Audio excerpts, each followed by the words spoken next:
met a gypsy.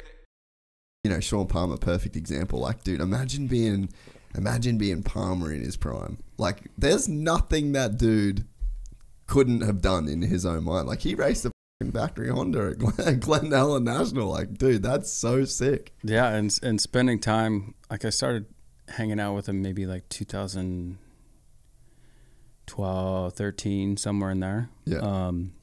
As he was kind of trying to like get back into mountain bikes a little bit.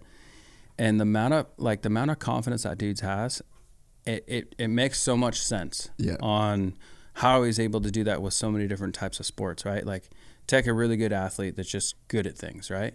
And then add that confidence, and then that confidence in messing with other athletes. Yeah. Like, he tried to get in my head, and I was like, no, it's not going to happen. This is what you do. And then I was like, it's happening. I'm like, shit, is he going to beat me? And I was like, no, there's not a chance. He's like 50 years old. Like, there's no way, you know? Like, yeah. And I took a lot of that stuff from him as well. And I mean, I call him Uncle Sean, right? Because he's such a knucklehead, but he's like the baddest dude ever, you know? Like, he's awesome. What do you think he did for mountain bikes? Because he came at a pretty important time. Like, there was the skin suit era. Yeah. There was the, like, mountain biking really could have gone either way. And I feel like he saved mountain biking in a sense. I felt like he brought it down the more action sports road, right? Like, it wasn't action sports yet, right? But it probably would have stayed in skin suits. And currently it's almost back into skin suits, which is kind of wild to me, right? Like, you look at everybody's running, like, in the World Cup downhill, everybody's running, like, downhill kits, but everything is super tight again. Yeah. Well, and it makes sense, but... Well, how's Loic was saying that he ran the BMX one because it was tighter. Like, he actually ran the French BMX jersey. So like, I feel like they're all traumatized though. Like, it'll never fully go back there. And like the casual side of it as well, you know. But yeah, like, Palmer came in at a time like, he just could have, like, he could have fully gone the other way and slid off a cliff, never to be rescued. And it's like, he made it cool. He made it super cool. I mean, there's like multiple parts. We were talking about Loic and I got sidetracked. I'm going to get sidetracked a lot, by the way. Hey, let's do it. That's why we got 3 hours. Get sidetracked a lot. Yeah. So with Palm, right, he brought in like the attitude that, like, I can just beat you out of, like, sheer will, right? You know, the motocross clothes, all of that, like, getting your bike set up, trying to make the bikes more like a motorcycle, right? Because they were kind of like, I don't know, they were more cross-country side, right? Like, everything was more cross-country, and it was trying to get even the downhill bikes, they were starting to go in that direction of being not quite like moto, but on its way, trying to figure out how to make that work. So there's that whole part, and then by the time like Zink and I came along as like juniors racing, you know, Norbas and going to world championships, things like that, he brought a whole nother side of all these extra rules, because Palm was so flamboyant and just like, oh, I'll do whatever I want, you know, like, I'll break all the rules, or if there is any rules, you're going to make new ones because of me. Because of me. And so Zink and I got that, you know, we looked up to him and Kurt Voorhees and all those guys, and we were like, well, if they can act like that, we're going to be twice as crazy. And we got held back so much. And there was multiple times where they were like, the world's team was ready to send us home. They're like, no, we're sending you home. Really? Yeah. I was like, you can't do that. I paid my own way to be here.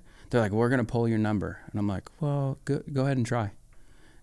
So yeah, I mean, obviously that's being little shits for sure. Confident little shits. Yeah. But it was that era though, you know? Yeah. And like, there wasn't, I guess maybe just sitting here thinking about it now, like, there wasn't that much of a blueprint to follow. Like, you guys kind of got to pick who you wanted to be in a sense, because the sport was super young. Yeah. That is kind of wild. Like, thinking back in that term, right? Like, we the only blueprint we had is like a racing background, right? Like, you know, whether that was sponsors of like, hey, what place did you get at this race, or what place did you get at this race?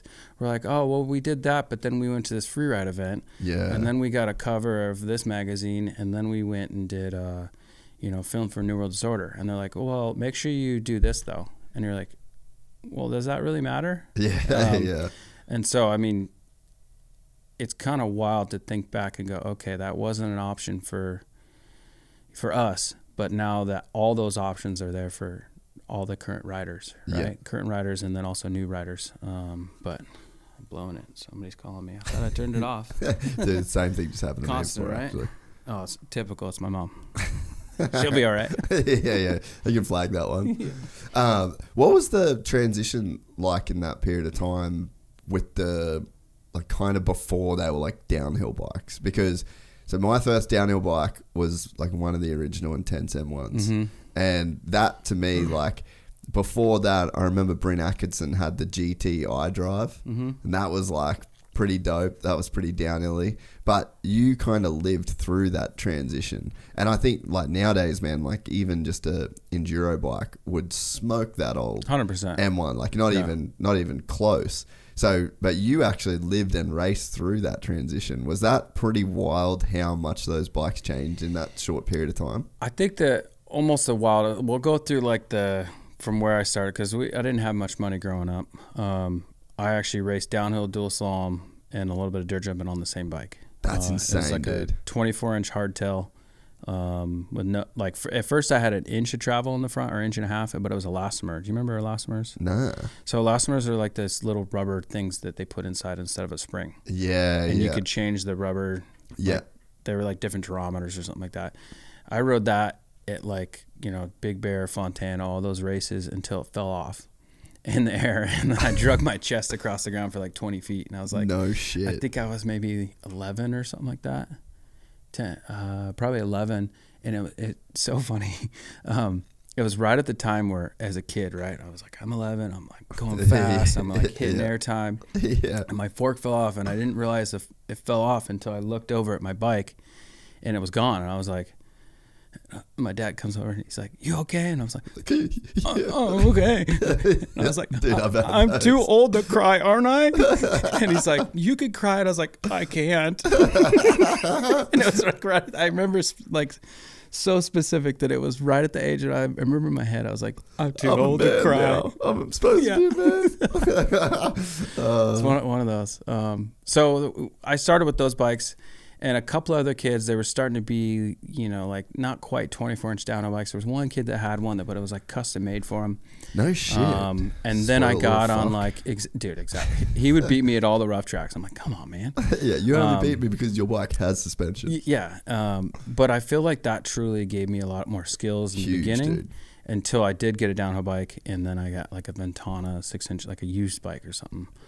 And then I had an M1. Yep. Right after that, I think it was 13, 14, I got an M1, and then Zink was on the same thing. He had a black M1, I had a white one. Yeah, I had one of the black ones. Yeah, so once it got to that, you were like, oh, there's nothing better than this. Yeah, Yeah. So I was kind of late to the downhill bikes. But it would have served you so well, dude.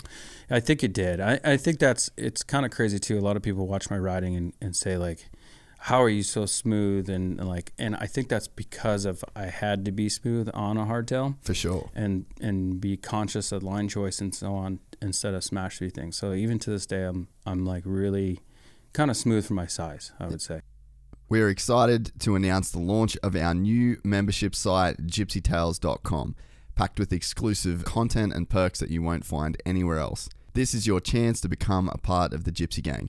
And as a special bonus, if you sign up to an annual membership, you'll be entered into the draw to win our custom-built TC125. Gypsy Gang.